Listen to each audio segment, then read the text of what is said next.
This afternoon, we're approximately 120 hours into the incident. 5 days now, firefighters have been continuing to work round the clock. The last 48 hours has been in conjunction with the demolition team that you see on site behind me.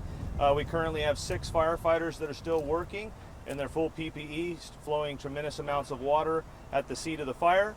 The demolition team is working diligently, very slowly and methodically to make sure that they're knocking down walls so firefighters can continue to advance hose lines inside the facility where it's safe to do so, to put out those stubborn nuisance hot fires or hot spots. We are very, very close to having a transition of command and control, handing it over to the environmental team that has been hired and consulted with Medline. The name of that team is Clean Harbors. They're a very well-known environmental team that's operated nationwide, and so they are here to take place and take over that from the fire department here very soon. We're working on that transition plan as we speak. Within the next 24 hours, this entire incident will be hands off from the fire department and be in care of that team. Ultimately, in addition to that, they have created a community helpline for the debris field that is scattered over the 6 square miles, including the Tracy Hills development. That the care line, hotline is area code 209-751-1888, and anybody that is a resident living in that area can give that number a call.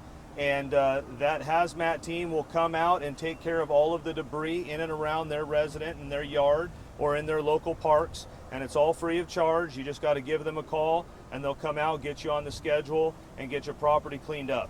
For those that wish to take a proactive approach and don't want to wait for that team, that might be a couple days for them to get out there.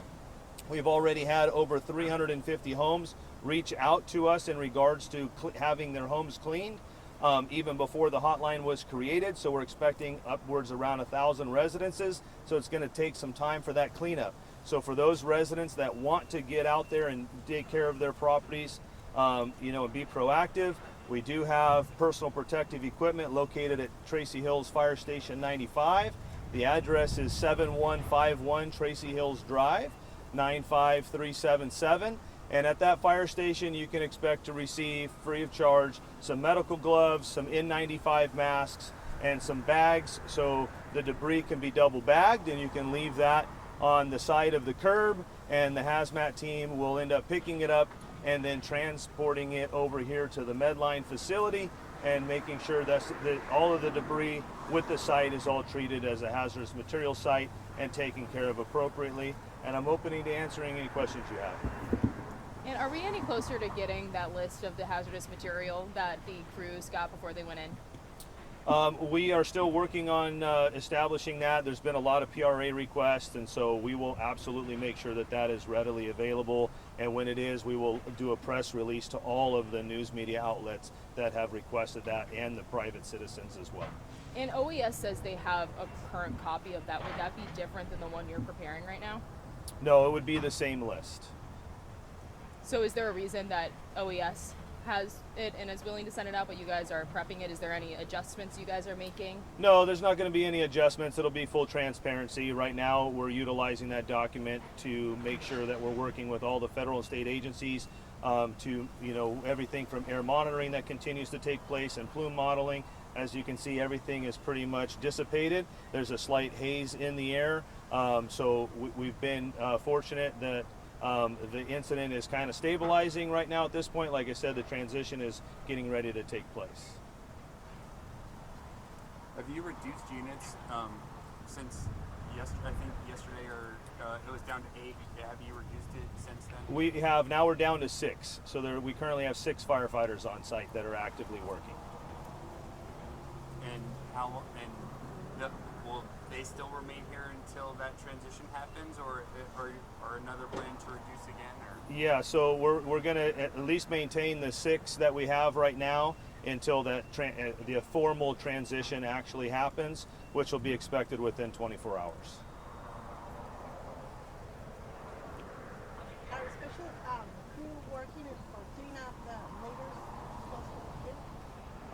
In regards to, right now there's already environmentalists on site with the demolition team that are doing the cleanup, and then in regards to the cars that you continue to see get picked up that are all the employees' vehicles, there's a plan that's been in place. There's several tow trucks that are grabbing them so they can take them to an off-site location, and Medline's HR department is actively working with those employees so they can secure their personal property. It's the first time I'm covering here, so any updates of what started the fire? Because it's the first time I've heard. There's no updates in regards to the official cause and origin of the fire.